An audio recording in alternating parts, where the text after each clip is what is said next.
Welcome back to Ask Your Corner, inside the Coroner's office, the podcast where we answer the questions people have always wanted to ask about death investigations. I'm Mark Hammond, Boyd County Coroner. And I'm Bailey Rucker, Deputy Coroner, and tonight's episode is going to be a little different from just the death investigation itself, but that's what comes with the badge, because a lot of people see that title and they think about the investigations we do and things like that, but they never think about what we actually take home with us at night. And nobody talks about this. Yeah. It's a stigma that is finally being broken in emergency services in general, but it's just the weight of calls, and our thing is repetitive call after call after call after call. We meet people at their worst days of their lives, and so there's nothing easy. So, it's not the paperwork that gets us. It's not answering the calls a lot of times. It's when everything's done. Mm-hmm. And so you got to look, there's 2,000 coroner's offices across the United States, basically, are medical death investigation offices. Mm-hmm. And so of those, probably 70 to 80% are actually coroner's office. And a lot of them are small offices. They're underfunded, undermanned, and they have to repeat this over and over again in a cycle. And the biggest thing is when they're doing that, it's people they know a lot of times. These are in small communities, things like that. So, PTSD is very real in emergency services, and we know that. Yeah. So this is something that there's only been like one study done for medical legal death investigators because they're always left out. And so that really hits home when you start looking at that. Yeah. And I think everybody's favorite question, as soon as they find out what you do for a living, everything, it's what's the worst thing you've seen? And there's not one specific thing you can see because it's everything together, like you just said. And it is. It's everything. It doesn't matter.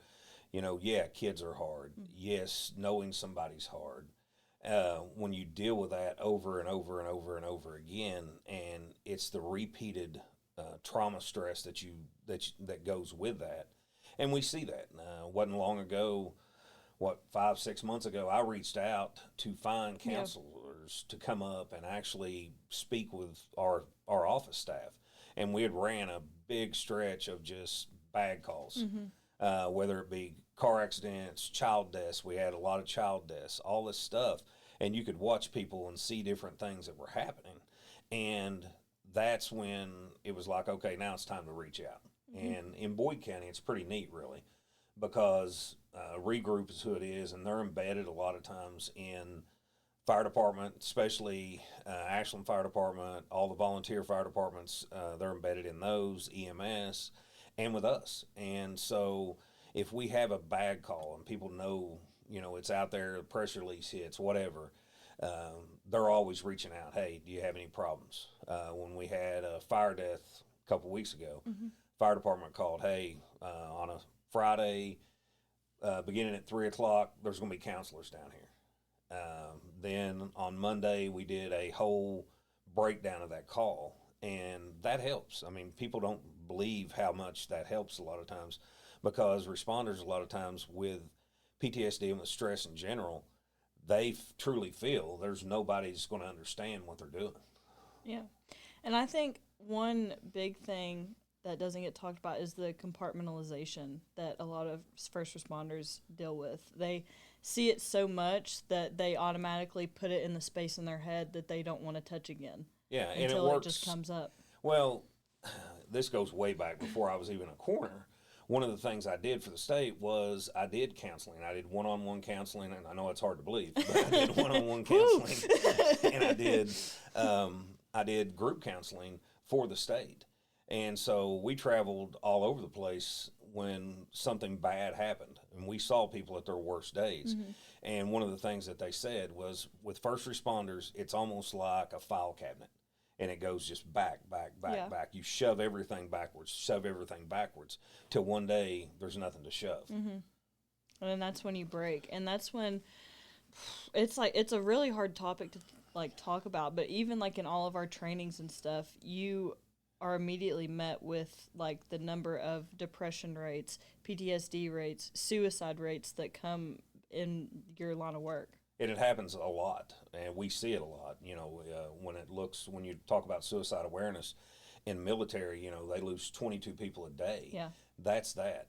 When you start looking at numbers and you look at hard facts, there's probably 30% of death investigators have some form of depression, PTSD, something that deals with the job. Poor appetite, no sleep, all this stuff. And people, if you go back, I got in the service in '85, and that was unheard of. You didn't have anybody to talk to. You didn't mental health actually. That was not a part of it. Mental health was totally out the door. Yeah. And a lot of people did a lot of things, probably including myself, when it came to doing self-destructive things. And most of that was alcohol, especially at a young age, getting in the service, and everybody works 24 hours and then they go play golf. So they drink all day playing golf. And then, let's go out. So then we go out and we drink. And when you see that, that's a lot to do with just a way to cope. And who do you hang out with? You hang out with people that you work with. You hang out with people from the ER usually because they understand. You hang out with police officers. All those people that are in an inner circle. And the reason being is, quote, they understand. Yeah. And so you alienate everybody else away from that. And that in turn makes it hard. It makes it hard on families. Myself, I've been divorced 3 times. I'm on 4th marriage. When you look at a lot of that, you see that in our line of work, repetitive divorces. And it's all a lot of times because of the self-destructive nature of the job, the time of the job that you have to put in it. Because one of the things that numbers, and we go back to statistics, and statistics don't lie a lot of times, is you put yourself into work. If you're at work, guess what you don't have to do? Think. You don't have to think because you are used to doing your job. Yep.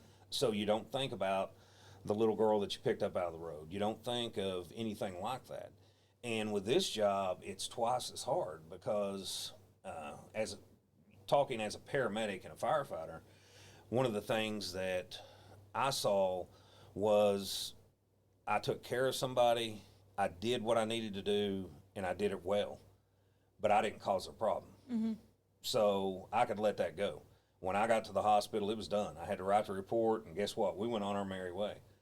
With a coroner's office, it's not like that because you have to go up to somebody's house. You have to talk to them and tell them their loved one's dead. You have to explain things to them that you wouldn't have to do.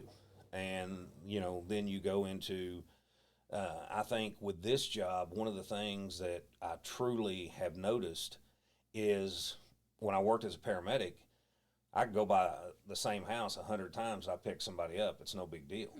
But on the coroner's side, we can drive down the road and I'll be going, I've got an overdose out of there. I got a gunshot out of there. This was a lady that was married for 50 years to the same person, and now they're dead. This was a child that had been abused.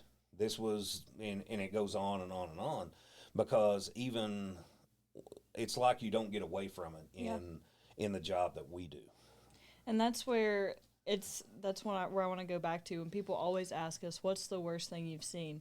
It is literally everything combined. There is no one bad call, which we'll talk about, some of the bad calls, obviously, that we can go on that are maybe more traumatizing than others. But it is talking to the families is sometimes the hardest part, seeing how they react and then breaking down in your arms. And you have to try to comfort them while you're holding yourself together. And that's a lot. I mean, when we look at that, it really and truly affects every single person that death does. It's almost like a ripple effect with it. And you can always tell if we have a really bad call, and we did this with EMS, you could walk in an ER and everybody's laughing and joking and they're going about their day because they're taking care of 85 beds now and they're doing this and doing that. But let something bad come in, especially a kid. And when you walk in there, you can hear a pin drop. Yeah. And nobody wants to talk. Nobody wants to say anything. Everybody is strictly business. And the reason they are is, guess what? It's compartmentalized. It goes back and back and back in the memories. And I think that has a lot to do with it. And people don't want to talk to people that, if one of the things that we've seen on the fireside especially is that people that need help, they want help with the problems that they have, but they won't go to just any counselor. That's a huge thing. Now, if somebody wins that trust, guess what? Then you get 3 or 4. Yeah. But if they can't win that trust, they're not interested and they're not going to do it. They can't win that trust, they're not interested and they're not going to do it. Mm-mm. No, because it's like you said, a shell that you put yourself in. You want to trust the people that understand what you do, that do what you do every single day, like alongside you. You have that trust within each other because you know they have the same exact experiences. So it's hard to branch out. It's hard to come home, and you also don't want to put that burden per se on your family when you go home. So that it goes deeper in the vault because you don't want to bring it up and bring their spirits down. Exactly. I mean, it's once you get home, you want to do nothing but forget about it, block it out. And everybody says, man, you're good at blocking things out. I am. Yeah. Because that's a coping mechanism. And so I do. I block everything out. And a lot of times when I get home, I block that stuff out. And then at night, I'll sit and I'll read or I'll play Call of Duty. And everybody's like, he plays Call of Duty? He's 56 years old. Yeah, I do. Because I don't wear stress release. I don't wear a headset. I don't wear anything. I don't want to talk to nobody. All I want to do is sit there and play my game. And release. Yeah. That's it. And I'll do that maybe for an hour or so, and I'll go to bed. And I can lay down and I can go right to sleep. And that's the compartmentalization that it happens at. Is there some things that truly I don't sleep? Yeah. Is there nightmares? Yeah. Everybody has those. And with this, it's part of the weight that nobody sees you carrying every single time, especially in a small community. You take where you know every single person and you're running every single call, whether that be 50 calls or whether that be 100 calls, it doesn't matter. It's still you're running call after call after call, and you know every single person. That really hits home. Yeah, it's even more personalized than it already. You make yourself comfortable with these families and stuff, but when you're in a small community, it can be family. We have family members here that we get all the time. We have friends of friends. We have friends. I mean, everything. You're already making yourself familiar with these families to have that compassion towards them too. But it really could be your own loved one that you have to stay professional on. Yeah, and it shows. I mean, when you look at numbers, that number climbs from 30% that is really affected with the PTSD, and they're up to 50 or 60% when it comes to repetitive trauma. Yeah. And our job is always repetitive trauma because it doesn't matter. Somebody's lost their life. Now we have to investigate it.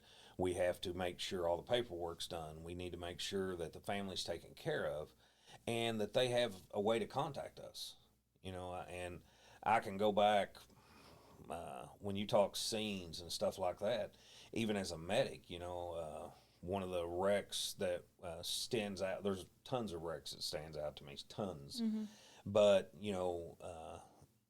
everybody says you never forget smells.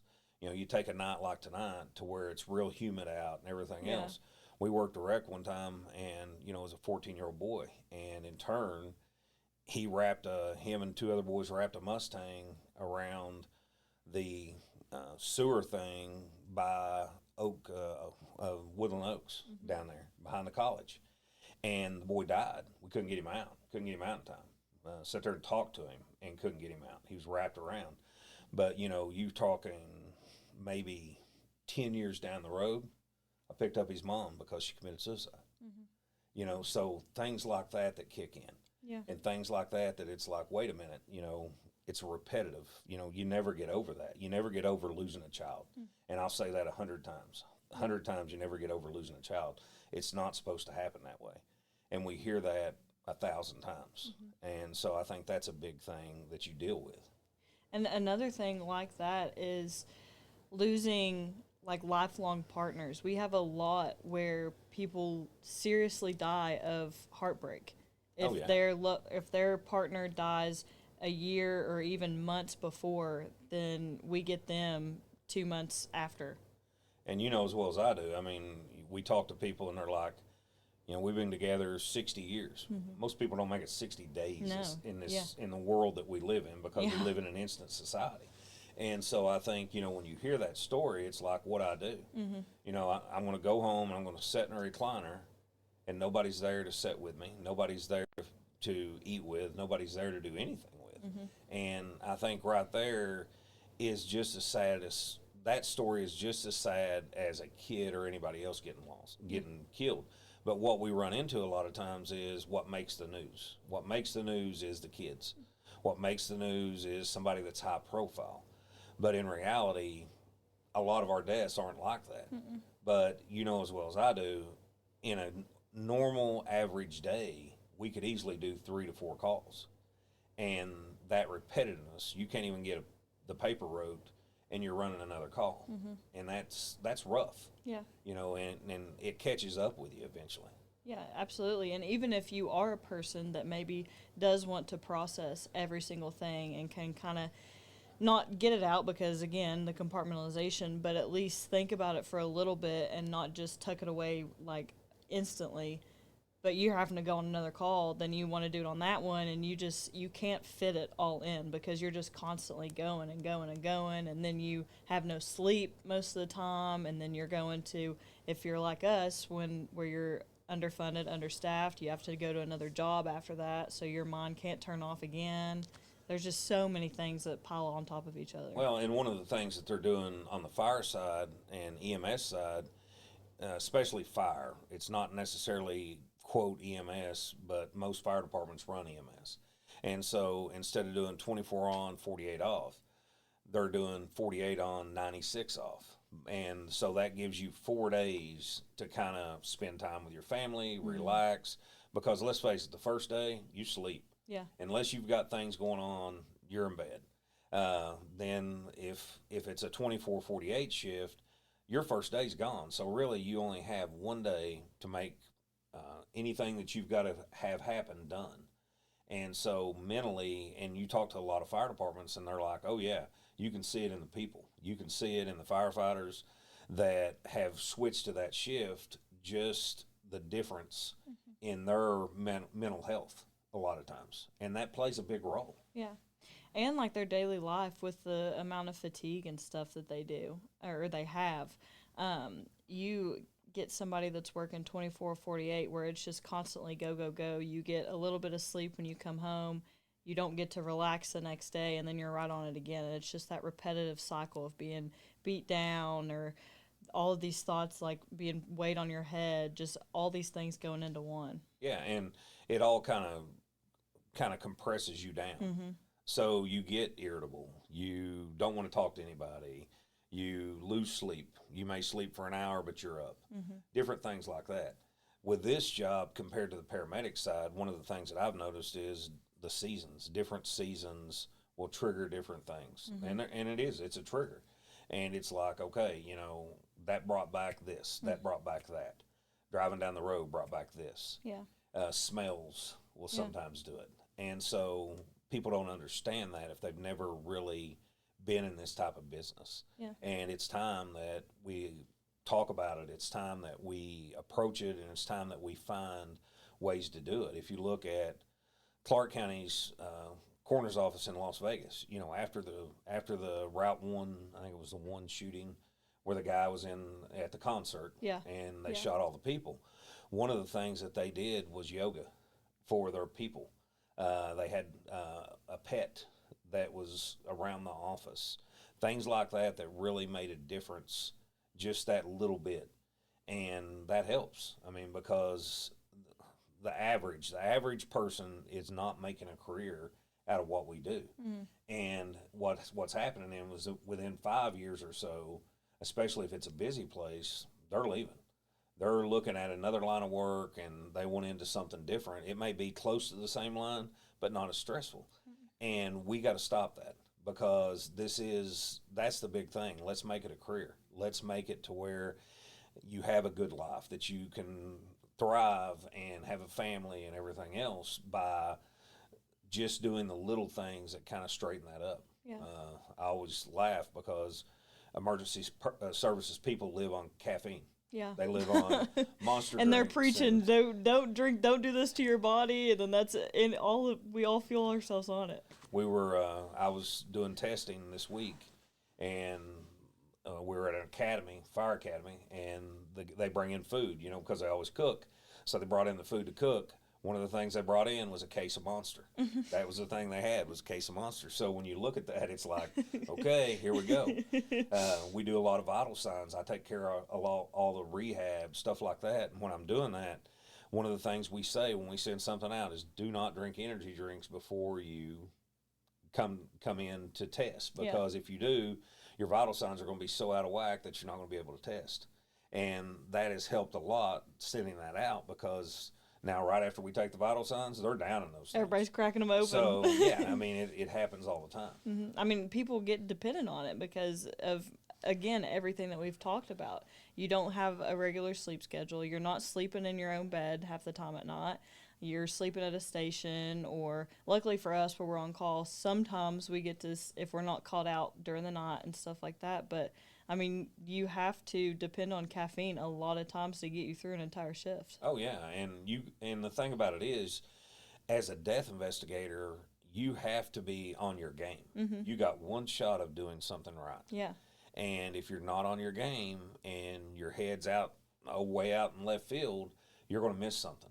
And we cannot afford to miss things. That's that one thing can cost you an entire case. Yeah, and you know, it's like when that happens, you work so much. It wasn't long ago I took a vacation, and when Kai decided, you know, she hit spring break, we went to Tennessee for a little while, for like 3 or 4 days. And I said, you know, working up to that, I'd worked a lot of shifts and did a lot of things, and I was like, okay, it's time to take a trip. It's time for me to do nothing. Mm-hmm. And we did a lot of that in the evening. You know, Kai could swim. There was a fire pit there, and I could totally just zone out. I didn't talk to anybody. It wasn't the fact I wasn't friendly. It was the fact, you know, if somebody talked, I'd talk to them. But if I didn't want to talk to them, I would just sit there by that fire pit. The last 2 days, we were doing testing, and what did I do? That hotel had a nice fire pit outside. That's where we sat all night. We sat out there till about 10 o'clock at night and then went to bed. And it's like, that is, to me, some of the most relaxing things you can do. Yeah. And so that's what we do. And we find, everybody needs to find some type of outlet, whether that be exercise, whether that be, a lot of times it may be reading, it may be playing a game, it may be just different things. One of the things that I did when I worked 24/48s in EMS was I read at night. I wouldn't read during the day, but at night I go in, crack a book open, something I wanted to read. I'd read about, 10, 12 pages, and it would put me to sleep. I was gone. But that's how I had to do it. If not, I was going to toss and turn all night. So because the thing about what people don't understand is when you're on call, you have a heightened awareness. Everything, you're waiting for the phone to ring. You're not going into the REM sleep that you go on a regular night. Yeah, no. You have none of that because you're scared to death that you're not going to hear the tones or you're not going to hear the phone ring or something like that. So you sleep very, very light, and you wake up under just anything. At the drop of a hat, really. I mean, really. You do that year after year after year. Yeah. It's a lot of things. Yeah. So those are some big things you got to worry about. Yeah. And that's, like you mentioned, everybody has to have their own way to decompress and to let themselves relax and just let everything go, be with family, get that good time spent with the people that matter to them. I think that just us talking about this right now is something that wouldn't have happened 20 years ago, just this podcast right now about this topic. So with you being in the service for so long, how much have you seen the mental health aspect of the job change over the years? It's did a 360. When I come in the service, mental health wasn't even talked about, because if you talked about it, guess what? You usually were pulled off the line. If they gave you medication, you were definitely pulled off the line. If somebody found out about it, you were pulled off the line. All this stuff that started happening. Mm-hmm. And the big thing people need to realize is there's nothing wrong with not being okay. Everybody is a lot of times not okay. Yeah. And that's fine. It may be something small. It may be something huge. It may be bills. It could be a lot of different things. On the fire side, a lot of things that we've done now is like we have a thing just for PTSD, $2 million a year, and they will pay. You got to send everything in. We have somebody that is confidential, all that stuff for HIPAA, but they send all the stuff in, and whatever has been like, if you have like copays or something won't pay for it, they will reimburse you. That's unheard of. It wouldn't have happened 20 years No. ago. And people, I think a lot of times, what's really bad is if you try to make people talk. The first time we got into like debriefings and things like that at firehouses, and we called them defusings, and then you would decide whether you had debriefings, because the first thing was, oh, we got to have a debriefing. We got to have a debriefing. And the only people that could be in the room was people that ran that call. And you were made to go. Well, if I'm made to go somewhere, I'm not going to. I'm not going to. You don't want to participate. Not, you don't want. Yeah, it's not going to work. So, and they found that out. If you look at the World Trade Center bombings, you look at when you talk about, and a lot of people don't remember the Oklahoma City bombings. I mean, I'm sure you wasn't even there. Nah. It was like you wasn't born yet. And that was one of the biggest things I remember. And when you start talking to people, when they come off the pile and you work 12 hours on that pile, you come off the pile, they made you have counseling. So what that taught them was at 9/11, you don't do that. There's people there if you want to talk, but don't make you don't talk. force anybody. Yeah, because eventually somebody's going to talk to somebody. Something little gets said. You know that as well as I do. If we're sitting around a table, something little said, and then from there it kind of opens up. It sparks a conversation. Yeah, and that's the thing we got to have is a conversation. And there's just some things that people really don't want to do, and that's fine. I would much rather put somebody else in the game and have them handle what needs to be done than I would force somebody to work a scene that's going to cause them problems for years on end, and we don't want that. And so, but it's hard to do that, especially when you have a small jurisdiction. It's nice if you work a shift and you're off 3 or 4 days, but I'm on tomorrow, I'm off Thursday, I'm back on Friday. So, where am I going to get good sleep one of those days? Yeah. So things like that. And they were like, oh, you got this going on Saturday. And it's like, oh, I forgot about that. So now it's like, okay, because my thing earlier was, I'm not going to do nothing Saturday. I'm not going to do anything. Yeah. Oh, but you are. No, but you have to. Yeah. So it's life, and people do that a lot of times. And with our job, we just move forward. We put our heads down and we move forward. It's not the fact we're in the sand. It's the fact that every single person, whether it be a responder, whether it be in the ER has huge numbers when it comes to PTSD. And that's people we hang with, because why? Because they understand. They understand, or we think they do. Yeah. And so that makes a huge difference when we're trying to just cope a lot of times.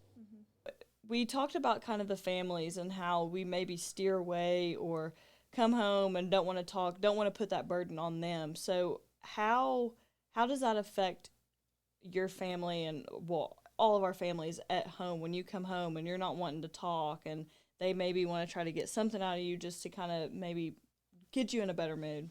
I think, one of the biggest things is my relationship now is very healthy. And Lacey a lot of times she'll leave me alone. Yeah. She'll let me do my own thing. She will, a lot of times, if I need sleep, she'll keep the kids quiet on the other end of the house, or, whatever. If she knows I'm snapping at somebody, she's like, hey, we're going to go shopping, or we're going to do this. And that kind of gets my head back on straight. And I think that's the big thing is you got to have that time. You have to let your significant other or your family or whoever it is realize, hey, I just need a minute. I need to, I'm not here to, I don't want to yell at anybody. I don't want to hurt myself. I don't want to do anything else. I just want to just totally zone out. Take a minute. Yeah. And I do that a whole lot. Yeah. Just about every day I do that. because I stay busy. I mean, and, let's just face it, my phone rings 100 times a day. I'm constantly doing emails on top of everything else that we do, signing out death certificates, all this stuff that has to happen. And when I get home, a lot of times mentally, I am just totally drained. And she can see that. So she's like, hey, go lay down, go get a nap, and sleep is good if you can do that. Luckily, I can compartmentalize that a lot, so I can lay down and I'm asleep in 5 minutes. And she all the time says, I can't believe how quick you go to sleep compared to her. But I've learned to deal with that. I've learned, okay, let's do this. Yeah. And I think that's a big thing. So what do you do? What do you do? I mean, I kind of do the same thing. I think it's like about having the right support system too. Like you have to have the second hardest job in this line of work is having a significant other that supports you in your line of work and knowing exactly what you need and knowing how to help you in those tough situations just as much as you have to know how to help yourself in those situations. So just, I don't know. I mean, Brad, he's great. He's one of those people that listens. It makes me mad sometimes, but he listens in one ear and it goes out the other a lot of the times. But in this case, it's good where I can just come home and I blab and blab and blab. And he's like, oh, okay, bad day. But it's out here and out there. And I get it out of my mind and it's out of his mind too. So it's just, I think it's all about finding your person and knowing they have to know exactly how to deal with your situation too. Well, I think it's, the big thing is all these studies are done on first responders. And when you look at like rates of suicide and for first responders and stuff like that, it's like 130 some people a day. Yeah, it's insane. And when numbers. you look at that, that's not okay. Mm-mm. Because that's a jet. And if a jet crashed every single day in the United States, people would be up in arms. But we lose that many people a day, and statistics show that. Yeah. And we got to figure out how to deal with that. The problem is when we are in death investigations, we are the last to get that because people look for police, they look for fire, they look for EMS, they look for dispatchers. But the people they don't look for is people that handle those deaths because a lot of times they're like, well, they're used to that. Mm-hmm. They deal with that every day. And it's like, no, you're not used to that. You don't get used to that. No. It's the last responder stigma. Yeah. And if you get used to that, it's probably time to walk away. Yeah. Because you are so jaded that you're not going to help yourself or anybody else for that matter. No. So I think that's the big thing. Yeah. And that kind of reminds me of like the whole burnout thing. A lot of times burnout isn't necessarily just working the calls and being called out this many times and all of this stuff. It's, again, all of this stuff into one where you're constantly seeing the worst things, where you're constantly having to hide from your family, not necessarily hide from your family, but not bringing your job home from work. It's all of these other things into one. That burnout might not be the same for this job as it is for every other job. Oh, and you got to look. I mean, the kids still have to be picked up. Groceries still have to be picked up. Dinner has to be cooked, or you got to go out and eat. All this stuff.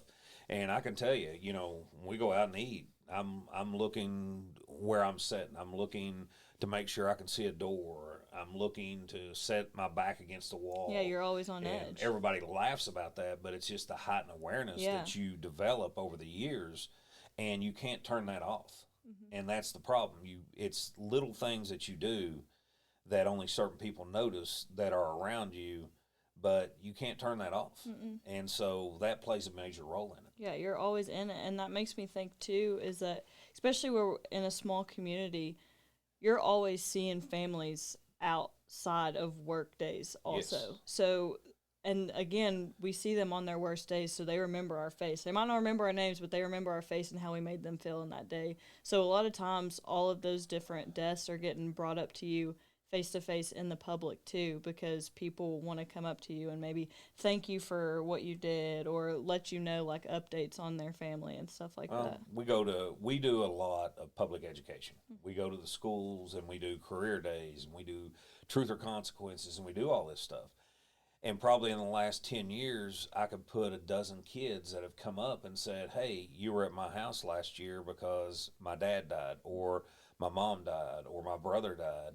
they remember that. Yeah. And they come up and talk to us. And, that makes it rough a lot of times. And so, because that puts another face with it. Just one more time, okay, this is what happens. Yeah. So that's the big thing. Yeah. And we've used the term bad calls a lot, I think.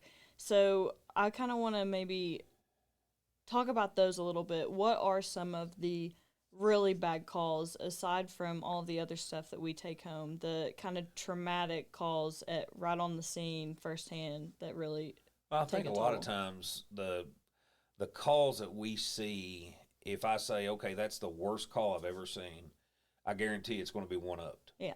It may take a minute, but it's going to be one upped. So I never kind of look at it like that. And people say that to me all the time. What's the worst thing you ever saw? And it's like, you don't want to know the worst thing I ever saw because it's back here somewhere and I ain't bringing that out. One thing, I don't want to pull it back up, and So- two, I don't want to put it on you. So, with our line of work, it may not be the worst call you see, but it may be something that just triggers you because of that call. Somebody that has lost a child, somebody that they've, and I said this earlier, somebody that has lived a long life with their significant other. It could be the fact that somebody loses a mom and dad in a fire. It could be a car wreck. It could be a number of things. But everybody's going to have a story. And I choose a lot of times not to tell my story because that's something I don't. I honestly, it goes back to the compartmentalization and things like that. So you don't tell the story because something else is going to come along. Yeah. Guaranteed, it's not going to matter. Something's going to beat that. It's society, and that's how we do. That's your favorite saying. The worst thing I've seen would make somebody cry. Oh yeah, any day. I mean, and that's the whole key. And I'm sure there's people that saw a lot worse than I do. But, at the same time, you look at everything that we see on a daily basis, that would really destroy a lot of people mentally. But we do our job, we go on, and, we try to do that with professionalism, we do it with integrity, and we do it with efficiency every single time. And that's, I think, goes a long way. So, this week's episode, what we really wanted to do was just hit on the PTSD and the mental health of that. And I'll say this, most people, just a smile, just a kind word, something like that to them will change the whole outlook of their life. It may change the whole outlook of their day, their minute. And I tell a lot of families, don't live by the day, live by the second, live by the minute, because it's going to change and it's going to get better. Everybody deals with PTSD, stress, whatever you want to call it, in their own way. And there's no time frame. There's nothing. So hopefully what we take out of this today is that it's okay not to be okay.